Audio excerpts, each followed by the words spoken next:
अस्सलाम वालेकुम। प्रोग्राम मद्दे मुकाबिल में मैं हूं आमना जंजुआ, में साथ मौजूद हैं रऊफ क्लासरा। टॉपिक से जानी बढ़ते हैं नाजरीन। सिंध, बलोचिस्तान और खैबर पख्तूनख्वा में ऑयल एंड गैस कंपनियों की तरफ से मुकामी और गरीब लोगों की वेलफेयर और तरक्की के लिए हुकूमत को जमा कराए जाने वाला करोड़ों का फंड इन इलाकों में खर्च न करने का कौमी असम्बली की पेट्रोलियम कमेटी में बड़ा इंकशाफ हुआ है। करोड़ों का फंड मुकामी लोगों पर खर्च करने की बजाय लीगल एडवाइजरी की फीसों की मद में और बैंकों में डिपॉजिट करवाकर प्रॉफिट लेने का भी इंकशाफ हुआ है। दूसरी तरफ पेट्रोलियम मसनूआत की आलमी मार्केट में कमी के बावजूद पाकिस्तानी अवाम को रिलीफ क्यों ना मिल सका। कमेटी मेंबरान के वज़ीर पेट्रोलियम अली परवेज मलिक से सवालात। वज़ीर पेट्रोलियम ने क्या जवाबात दिए, कमेटी इजलास में आज क्या कुछ अहम हुआ, इस सारी सूरत हाल पर बात करने के लिए हमारे साथ मौजूद होंगे मेंबर कौमी असम्बली और मेंबर कमेटी असद आलम नियाजी। इसके अलावा अवाम को तेल की आलमी कीमतों में बड़ी कमी का रिलीफ ना मिल सका। IPPs के बाद ऑयल कंपनियां भी अवाम के लिए बोझ बन गई। ईरान अमेरिका जंग के दौरान ऑयल कंपनीज की तरफ से बड़े पैमाने पर टैक्स चोरी का सेनेट काबीना कमेटी में इंकशाफ हुआ है। दूसरी तरफ अमीर जमाते इस्लामी ने पेट्रोलियम में लगाए गए लेवी टैक्स को भत्ता करार दे दिया। इस अहम इशू पर चेयरमैन काबीना कमेटी राना महमूद उल हसन से भी बात करेंगे। इस वक्त हमारे साथ मौजूद हैं चेयरमैन काबीना कमेटी राना महमूद उल हसन। अस्सलाम वालेकुम सर। वालेकुम अस्सलाम। सर बहुत शुक्रिया आपके वक्त का। आज सेनेट की कमेटी थी और उसमें FBR के अफसरान की जानिब से इंकशाफ हुआ है कि ऑयल कंपनियां जो हैं वो टैक्स चोरी कर रही हैं। तो आप चेयरमैन भी हैं कमेटी की, क्या मामला है सर? जी, ये FBR ने पॉइंट आउट किया है इस मामले को कि तेल की कंपनियां जो हैं वो टैक्स चोरी में को मुलव्विस हैं, और या तो उस पे अब हमने ऑडिट का उनको ऑर्डर किया है। अब पिछले गुज़श्ता 5 साल तक का वो ऑडिट करेंगे इनका, और वो उनमें से कुछ कंपनियां जो है वो मामला चूंकि अदालत में भी चला गया है सब जुडिस से, तो लेकिन मैं समझता हूँ कि ये इसमें FBR ने काफ़ी अच्छा काम किया है, और ये इन्होंने इसको डिग आउट किया है, निकाला है इसको, और ये सारी की सारी अब सामने आ जाएगी अगर उसमें जो जो कंपनियां मुलव्विस हुई। कुछ कंपनियां तो बहुत अच्छा काम करने वाली हैं जो इंटरनेशनल कंपनी हैं, लेकिन कुछ ऐसे भी आपको पता ही है कि उन्होंने उसमें से टैक्स चोरी किया है, तो वो मैं समझता हूँ कि अगले चंद दिन के अंदर वो बेनकाब हो जाएंगे वो सारे के सारे। बहुत शुक्रिया राना साहब, आपने हमें ज्वाइन किया। आपकी कमेटी में अक्सर हमें ये बहुत सारा मवाद मिलता रहता है, चीज़ों का पता चलता रहता है। आप और आपके मेम्बरान जो हैं बड़े अच्छे तरीके से ये इंक्वायरीज भी करते हैं, क्वेश्चंस भी करते हैं, and you go into the details. तो कुछ उन्होंने कोई इसकी अमाउंट बताई कि कितनी अमाउंट थी जो FBR ने कोई बताई हो कि जो टैक्स चोरी की गई है ऑयल कंपनीज की तरफ से? नहीं, ये इसकी टोटल अमाउंट तो सामने नहीं आई, लेकिन जाहिर है वो एक एक कंपनी जो है वो 500-500, 700 अरब रुपए का काम करती है कम से कम। तो ये बहुत बड़े पैमाने पे है, और हम पाकिस्तान जो है वो आपको पता है जो पूरी जो पाकिस्तान के ऊपर जो बोझ होता है, सबसे बड़ा इंपोर्ट बिल तेल का ही होता है जी। तो इसके अंदर अब आपको पता है कुछ अच्छे काम करने वाले लोग हैं, कुछ गलत काम करने वाले लोग हैं। तो उन्होंने इसको मौका गनीमत जाना है इस क्राइसिस को। ये जंग के दौरान जो है कुछ 13,000 के करीब पंप हैं। 500 पंप ऐसे थे जो पिछले कई साल से नहीं चले थे, लेकिन इस दौरान जो है ये जब जंग हुई है तो उसमें वो दिखाया गया कि उन्होंने एक एक पंप ने कई लाख लीटर तेल बेच दिए। अच्छा, ये मतलब ये बताया गया है कि जो 500 पेट्रोल पंप बंद थे या वो डोरमेंट थे, वहाँ पे तेल की सप्लाई शुरू हो गई। जब पूरी दुनिया में तेल मिल नहीं रहा, मुश्किल से मिल रहा है, तो वहाँ पे उन पंपों पे मिलना शुरू हो गया पाकिस्तान में। That's very interesting sir. वो पिछले कई साल से बंद थे जी, और वो उन्होंने इन जंग के जो दिनों के अंदर एक एक पंप ने कई लाख तेल बेच दिया, कई लाख लीटर। तो ये बात उन्होंने FBR ने बताई, ये सामने लेकर आए या कोई? ये ओगरा ने बताई है, ओगरा चेयरमैन ने, और उन्होंने उनसे उनके बिजली के बिल मांगे जी, और उनकी डिटेल मांगी है सारी। तो पता चला कि उनके तो कोई NTN नंबर ही नहीं है। तो इसके अंदर जो है वो क्लस्टर साहब, आपको पता है एक पंप हम लगाने के लिए जाए तो कम से कम 50 तरह के NOC चाहिए होते हैं जी। तो मैं समझता हूँ कि इसके अंदर कहीं ना कहीं शायद कोई FBR के लोगों की भी कोताही है कि वो उन्होंने इसको बर वक्त चेक नहीं किया। और अगर 500 पंप इस तरह के हैं, कल ये मीटिंग होने जा रही है चेयरमैन ओगरा के ऑफिस में जी, और OMCs को भी बुलाया हुआ है। तो और उसमें उसके बाद जो है ना, ये सारी सूरत हाल खुल के 2 दिन के बाद सामने आ जाएगी बिल्कुल। अच्छा, आपने कहा कि चेयरमैन आगरा को भी बुलाया जा रहा है। आज ये कौमी असम्बली की ये स्टैंडिंग कमेटी ऑन पेट्रोलियम का भी इजलास था, वहाँ पे मुस्तफा महमूद साहब जो MNA हैं वो उसके चेयरमैन है, मैं वहाँ पे मौजूद था। ये अली परवेज़ मलिक साहब भी आए हुए थे, पेट्रोलियम मिनिस्टर भी हैं, वहाँ पे बहुत सारी बहस मुबैसा बातचीत हुई। तो वहाँ पर तो ये इंकशाफ हुआ है कि आगरा का तो चेयरमैन ही कोई नहीं है सर, वो तो उन्होंने करंट चार्ज पे एक मेरा ख्याल है ब्यूरोक्रेट को दिया हुआ है।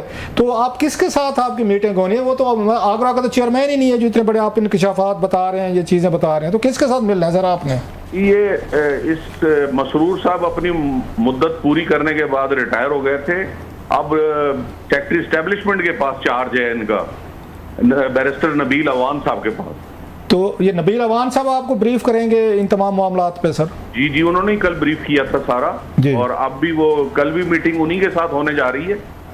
और वो बहुत मोहतात हैं इस हवाले से कि कोई गलत पैसे कोई ये बीच में अपनी इस मौके से लोग फ़ायदा ना उठा लें और कोई ऐसी कंपनियां फ़ायदा ना उठा लें कि जो गलत तरीके से पैसे चले जाएं उनके पास। नबील अवान साहब को मैं कमेटीज मीटिंग में कई दफ़ा सुना है, he is a very competent officer है, मस्त है, मेरा कोई ज़ाती तौर पर तो उनसे उस तरह जान पहचान नहीं है, लेकिन मैंने उनको कमेटीज़ के कई इजलासों में सुना है।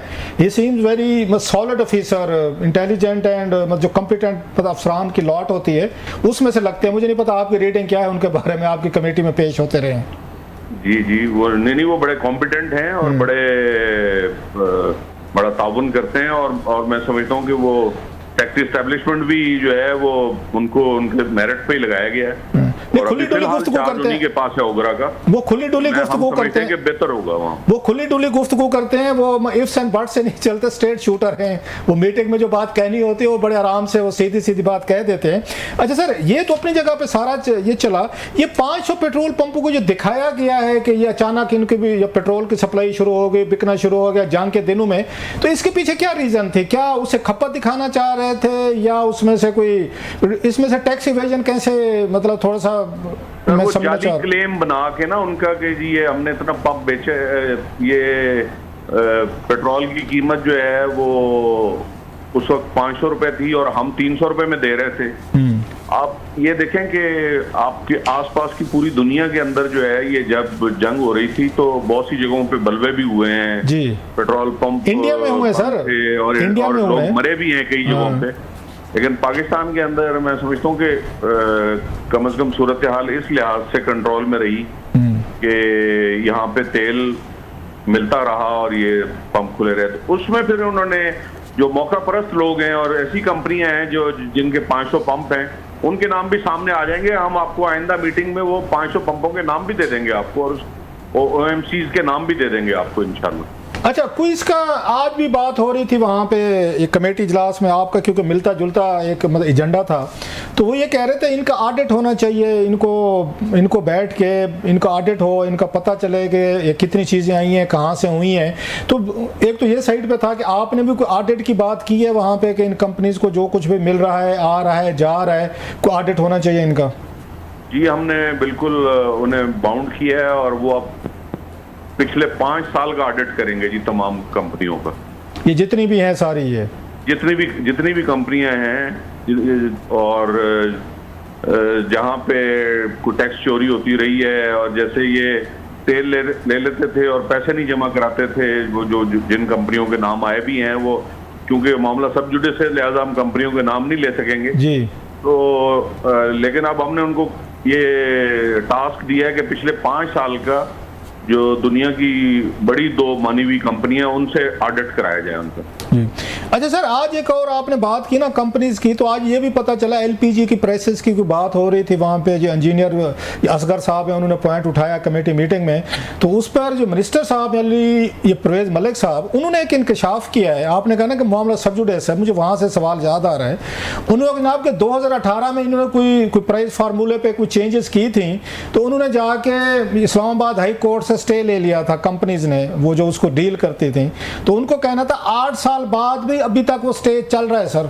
तो आप जो बता रहे हैं कि ये मामला अदालत में, इससे भी यही उम्मीद रखी जाए। 8 साल से वो कहते हैं एलपीजी रिलेटेड फार्मूला जो था उस पर कुछ चेंजेस वगैरह का इशू था, 8 साल से स्टे लगा हुआ है सर उनका।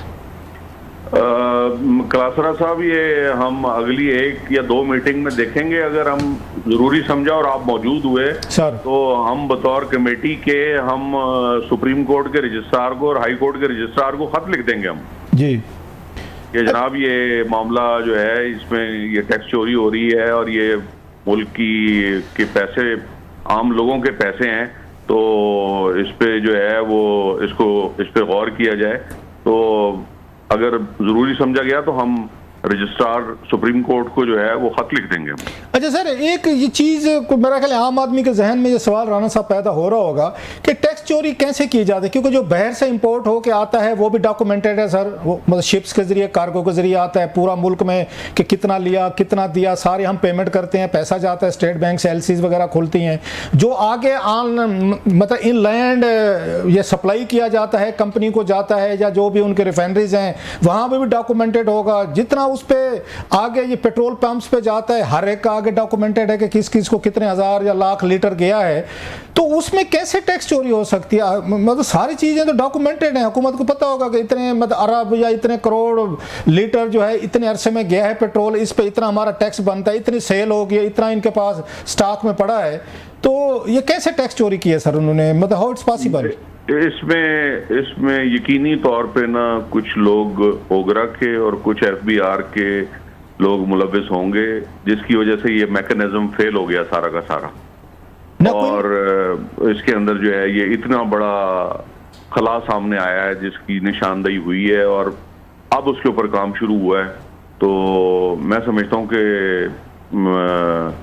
आप आने वाले दिनों में आप देखेंगे कि जो भी पिछले 5 साल तक की रिपोर्ट है वो हम आपको चंद दिन में इंशाल्लाह जैसी रिपोर्ट तरतीब होती है, मुकम्मल होती है, हम आपको दे देंगे बिल्कुल। तो ये कोई टेम्परिंग की गई है रिकॉर्ड में, मतलब जो मैं बात कह रहा हूँ, अदरवाइज तो एक पूरी दुनिया का मैकेनिज्म है कि कहाँ से आ रहा है पेट्रोल, डीजल, गैस, जो भी है सब कुछ आ रहा है, कितना स्टॉक में जा रहा है, कितना आगे इनलाइन पेट्रोल पंपों का, ये तो कोई ऐसी बड़ी हर शायद डॉक्यूमेंटेड होनी चाहिए। तो उसके बाद आप समझते हैं कहीं पे कोई टेम्परिंग की गई है, रिकॉर्ड में की गई है, कोई डिपॉजिट में की गई है, कि लोगों से टैक्स ले लिया गया है, कि जो मैंने वहाँ पे गया हूँ मुझसे लेवी ले ली गई है, जो हुकूमत का टैक्स है पर ये लीटर मैंने तो दे दिया है, आगे उन्होंने डिपॉजिट नहीं करवाया या कम शो करवाया है या कम उन्होंने फरोख्त अपनी शो करवाई है सर, ये बचाने के लिए taxes.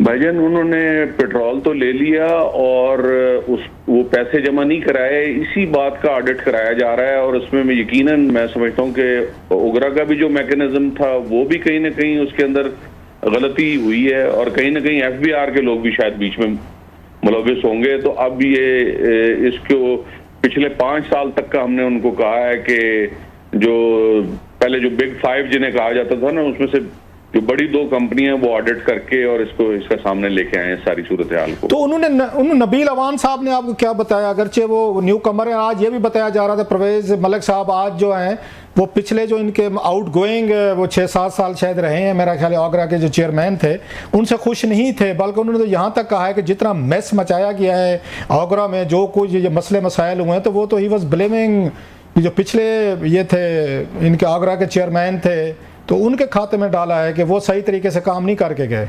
Do you agree with this assessment?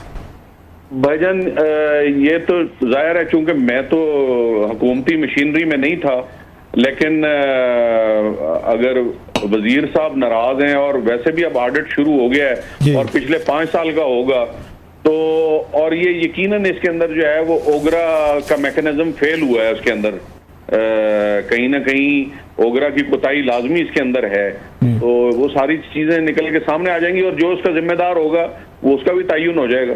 अच्छा, लास्ट क्वेश्चन सर, कि ये बड़ी शिकायत रहती है, आज भी कमेटी इजलास में हुआ यकीनी तौर पर, क्योंकि आपने इस इशू को टेकअप किया, that's the reason I am asking, कि वो कहते हैं जनाब कि ये दुनिया के दीगर ममालिक जो हैं, स्पेशली इंडिया की मिसाल दी जाती है या बाकी रीजन के ममालिक हैं, वो कहते हैं वहाँ पेट्रोल डीजल की कीमतें पाकिस्तान की निस्बत सस्ती हैं।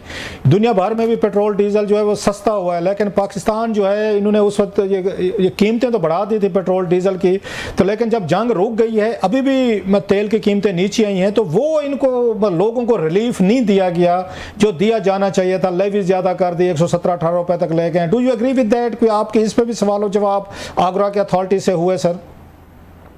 सर ये यकीनन हम भी ये समझ रहे थे और ये तवक्को कर रहे थे कि तेल की कीमतें कम होंगी, लेकिन वो पेट्रोलियम लेवी लगी है जी, और वो उसकी वजह से जो है वो कीमतें ज्यादा हैं।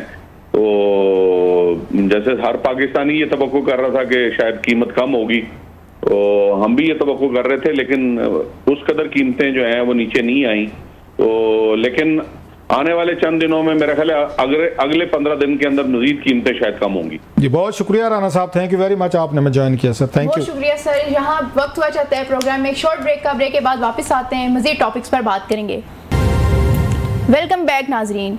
मेंबर कौमी असम्बली मेंबर कमेटी असद आलम नियाजी साहब ने हमें ज्वाइन किया है। अस्सलाम वालेकुम सर। नियाजी साहब अस्सलाम वालेकुम।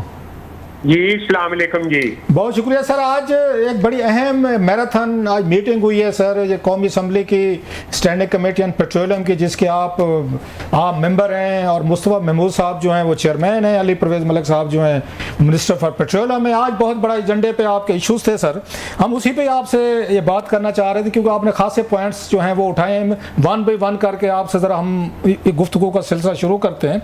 जो मेन चीज़ थी सर आज, जिस पे आपने भी बड़ा पूछा, नवीद कमर साहब ने भी बात की, बाकी ने चेयरमैन साहब ने भी की, कि वो जो यहाँ पर ये पैसे उनसे लिए जाते हैं कॉर्पोरेट सोशल रिस्पॉन्सिबिलिटी फंड, जो कंपनीज हैं ये ऑयल एंड गैस की या एक्सप्लोरेशन की, तो पता ये चला है सर कि उसमें तो कोई बिलियंस ऑफ रुपीस जो हैं सर उन्होंने अपने अकाउंट में रखे हुए हैं, और उन पे वो लोगों पे खर्च करने के बजाय लोकल कम्युनिटी पे जो टोटल अमाउंट जो है ये 30 जून 2026 तक वो तकरीबन 5.5 ये बिलियन रुपीस बैंक में पड़ा हुआ है। ये उन लोगों पे खर्च नहीं किया जा रहा, लोकल कम्युनिटीज़ पे, जहाँ पे ये गैस ऑयल या दीगर के ये एक्टिविटी हो रही हैं, कार्रवाइयाँ हो रही हैं, और मेरा ख्याल 1.7 बिलियन रुपीस शायद इस पे सूद है वो कमा रहे हैं सर। तो ज़रा कुछ डिटेल बताएंगे सर कि ये क्या हुआ सर, ये क्या इसका खर्चा और क्या इसकी आमदन है सर? देखिए सर, ये डिफरेंट प्रोविंस का हमने लास्ट मीटिंग में ये पॉइंट को रेज किया था कि ये दो किस्म के फंड हैं। एक जिस प्रोविंस और फिर आगे जिस डिस्ट्रिक्ट से जो भी कंपनी खा वो लोकल है या बाहर की है जी, वो जहाँ एक्सप्लोर करते हैं वहाँ पे अगर गैस निकलती है उसको एक रॉयल्टी देते हैं, जिसका एक 10%, मुझे सही फिगर का नहीं पता, वो प्रोविंस को जाता है। एक डायरेक्ट होता है जो 31 जनवरी को ये वहाँ पे डिस्ट्रिक्ट को डायरेक्ट चला जाता है, जिसका एक एक्सक्रो अकाउंट होता है, जिसमें एक डीसी और जो इनका एक्सप्लोर कंपनी का वो OGDCL है, PPL है, कोई बाहर की ब्रिटिश पेट्रोलियम है वो तो अभी चले गए हैं, या कोई बाहर की कंपनी है, तो वो एक फंड देते हैं। फंड होता है वो फंड जो ये लास्ट टाइम कमेटी के मेंबर्स ने रेज किया था, फिर उसकी एक सब कमेटी बनी थी, कमेटी ने भी ये रिपोर्ट पेश की कि ये फंड जो है वो लोकल्स पे खर्च होना चाहिए, ये उनका राइट बनता है, और ये पूरी दुनिया में यही होता है जी। लेकिन उसमें ये होता रहा कि कोई SOPs नहीं बन सकी, जिसका मैंने लास्ट टाइम जो सब कमेटी का था, तो हमने कुछ उसकी पॉइंट्स और उसके कुछ एजेंडा बनाया कि नेचुरली प्रोविंस को हम डिक्टेट नहीं कर सकते और ना ही मिनिस्ट्री को डिक्टेट कर सकते हैं, we can just give the guideline कि जी आप इस तरीके से। तो हमने एक गाइडलाइन दी और उस एजेंडे में हमने मांगा कि जी ये कितने फंड्स थे जी। और ये फंड कहाँ कहाँ हुए। तो उसमें जो आज सामने आई, जो हमने दोबारा हमने ये पॉइंट्स में रखा है कि ये जो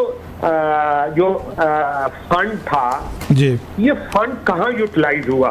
जी लेकिन वो पता ये चला, जो आज सामने फिगर्स आई जिसकी हमने दोबारा मीटिंग थी, ये कुछ फंड तो डिस्ट्रिक्ट को जाता रहा है, लेकिन मेजर फंड जो है वो कोई डिपार्टमेंट्स के लोग जो हैं वो कुछ ट्रेनिंग, कोई कॉन्फ्रेंसेस और इसके लिए जाते रहे हैं, जी जिसके लिए नेक्स्ट कमेटी में पॉइंट सामने आएगा और उसके ऊपर फिर मैं सही कमेंट कर सकूंगा। अच्छा, मैं सर आपको थोड़ा सा जो आज वहाँ पे डॉक्यूमेंट्स पेश किए गए हमारी स्क्रीन पे भी चल रहे होंगे सर, आपने यकीनन पढ़े होंगे, मैं कोई थोड़ा सा उनको पढ़ना चाहता हूँ ताकि आप उस पर कमेंट करें। जो आपने कहा ना, को पैसे जो इकट्ठे हुए इन कंपनीज ने दिए कि लोकल जो हैं डिस्ट्रिक्ट्स हैं, तहसील हैं, इलाके हैं, गाँव हैं, जहाँ से तेल निकल रहा है, एक्सप्लोरेशन हो रही है, गैस निकल रही है, उन कम्युनिटीज़ पर खर्च होना था। अब उनका खर्चा सुने सर, वो कहाँ कहाँ खर्च हुआ है, जो आप बात जिसकी कह रहे थे। वो ये कहते हैं जो कंसल्टेंट इन्होंने भर्ती किए उनको इन्होंने दिए 110 मिलियन, तकरीबन 11 करोड़ रुपए सर उन्होंने लिए हैं। इसके बाद TADA जो है, कोर्सेज, सेमिनार, कॉन्फ्रेंसेज, मीटिंग जिसकी बात आप कर रहे थे सर, इस पे तकरीबन इनके 5.5 करोड़ रुपए उन पे लगे हैं सर, TADA पे, कोर्सेज वगैरह पे। फिर ट्रेनिंग, इनकी कोर्सेज फीस थी सर 85 लाख रुपए वहाँ पे खर्च हुए हैं। इसके बाद लीगल कंसल्टेंट चार्जेस थे सर, कोई वकील शकील केसेस लड़ रहे थे, 32 लाख रुपए सर इन्होंने वहाँ पे खर्च किए हैं सर। फिर मिसलीनियस एक्सपेंसेस, ये बड़े मजे के हैं सर, उसमें 16 लाख रुपए मिसलीनियस पे लग गए सर। इसके बाद कोई बाई एनुअल प्रॉफिट इनको आ रहा था सर, वो इनका वो सबसे ज़्यादा है तकरीबन, तो वो एक अलहदा लग रहा है। सो कहने का मतलब ये है सर कि 5.5 बिलियन रुपीज़ इनके पास पड़ा हुआ है जिस पे ये सूद आ रहा है। बाकी मैंने आपको बता दिया है सर कि इन्होंने 1.7 बिलियन का सूद ले रहे हैं, जो पैसे खर्च आवाम पे करने थे, जिसके लिए ये दिए गए थे, वहाँ पे तो कुछ नहीं है सर, ये आपके सामने है। ये आप बिल्कुल ठीक कह रहे हैं, और आप उधर मेरे ख्याल है मीटिंग में शायद हो, या मैं था सर, मैं था मीटिंग में, आप थे। मैं था मीटिंग में आपने ये पॉइंट हमने रेज किए हैं जी। मेरे ख्याल में ये बहुत अर्ली होगा कि इसको कहना। हमने इसकी डिटेल रिपोर्ट मांगी है जी कि ये कहाँ कहाँ खर्च हुए हैं, तो वो उनको let them come up with the reports, then one can be able to say something. उससे पहले थोड़ा सा कहना कि जी कहाँ हुए, मिसअप्रोप्रिएट हुआ या नहीं हुआ, मेरा ख्याल इट्स टू अर्ली टू से। सर हमने मिसअप्रोप्रिएट की तो बात ही नहीं की ना आपने की ना मैंने की। मैं तो उनका कागज पढ़ रहा हूँ जिस पे उन्होंने कहा कि हमने कंसल्टेंट को सैलरीज दी हैं 11 करोड़ की, TADA वगैरह है, हमने 52 लाख रुपए दिए, ट्रेनिंग कोर्सेज फीस दिए 88 लाख की, लीगल वकीलों को पैसे दिए हैं कोई 32 लाख दिए हैं, मिसलीनियस हमने 16 लाख दिए हैं। मैं तो वो पढ़ रहा हूँ सर, यहाँ पे वो तो कहीं नहीं लिखा हुआ कि कम्युनिटीज पे, लोगों पे, हाँ वो बता रहे थे मेरा ख्याल है कुछ। बिल्कुल आप ठीक कह रहे हैं, लेकिन ये जो इसमें सैलरीज भी हैं, वो किसको दी सैलरीज, इसकी हमने डिटेल्स मांगी है, उस डिटेल्स को आने दें जी, और उसके बाद देन हम इसके ऊपर कोई बात कर सकेंगे। लेकिन लॉ में ऐसा सच कोई प्रोविजन नहीं है कि हाँ अगर उन्होंने कोई बोर्ड से इजाजत ली है, तो जिस तरह आज इनकी SOEs के तहत 4 कंपनीज काम करती हैं, OGDCL है, PPL है, गवर्नमेंट होल्डिंग है, ये काफी प्रॉफिटेबल कंपनीज हैं, PSO है, तो इनका बोर्ड डिसाइड करता है कि जी आप कंसल्टेंट हायर करें, क्या प्राइस हो, क्या प्राइस नहीं हो। और ये बताएं, अगर ये सारा पैसा जो है अगर इन्होंने इकट्ठा करके बैंक में रख देना है 5.5 बिलियन, 1.7 बिलियन उस पर सूद लेना है इन कंपनियों ने जिनका बता रहे हैं, या हुकूमत ने कंसल्टेंट रख लेने हैं, लीगल फीस देनी है, सेमिनार्स करने हैं, TAD मतलब इन्होंने दौरे वगैरह करने हैं, तो फिर इस प्रोसेस का क्या फ़ायदा है जिसको ये कॉरपोरेट, ये सोशल रिस्पॉन्सिबिलिटी का नाम दिया गया है। अवाम पे तो पैसा नहीं लग रहा जो इलाके के लोग थे। ये बिल्कुल आप ये किस तरह का उन्होंने कानून बनाए, गाइडलाइन बनाई हुई है सर? देखिए, ये इसकी कोई गाइडलाइन नहीं है। जिस तरह आज उन्होंने हमने हर प्रोविंस वाइज ये बात पूछी, तो उन्होंने अभी गाइडलाइन उन्होंने कहा है कि हम इसकी बना रहे हैं, और जिस तरह मैंने कहा कि हमारा प्रोविंस को हम कोई सिर्फ पूछ सकते हैं, बाकी हम उनसे कोई नहीं कर सकते। यस, कमेटी के अंदर हम एक मिनिस्ट्री को गाइडलाइन और वो दे सकते हैं, वो भी हम कोई उनको डिक्टेट नहीं कर सकते। असद आलम साहब हमारे साथ रहिएगा। प्रोग्राम में वक्त हुआ चाहते हैं एक शॉर्ट ब्रेक का। ब्रेक के बाद वापस आते हैं, गुफ्तगू का सिलसिला जारी रखेंगे। वेलकम बैक नाजरीन। अली परवेज मलिक साहब कह रहे थे, उनकी अगरचे साहब ने तारीफ की और बड़ा हिम्मत से कि वो बड़े मतलब काबिल वो नौजवान हैं, तैयारी के साथ आते हैं, आपके बड़े मुश्किल सवालात के बड़े हौसले के साथ जवाबात देते हैं, बड़े वो लॉजिकल भी लगते हैं बहुत सारे मतलब मुश्किल मामलात में। ही वॉज अंडर फायर, लेकिन उसने सब मेम्बरान को, मेरा ख्याल है अली परवेज मलिक साहब ने बड़े अच्छे तरीके से जवाबात भी दिए। आप सामो किसी जगह पे शायद सेटिस्फाइड नहीं थे सर। ये coming to the point sir के आगरा का चेयरमैन ही नहीं है सर, और ये इतना बड़ा आपका तेल की इंडस्ट्री है, तेल की चीज़ें हैं जो सब आप डिस्कशन भी हुई सर।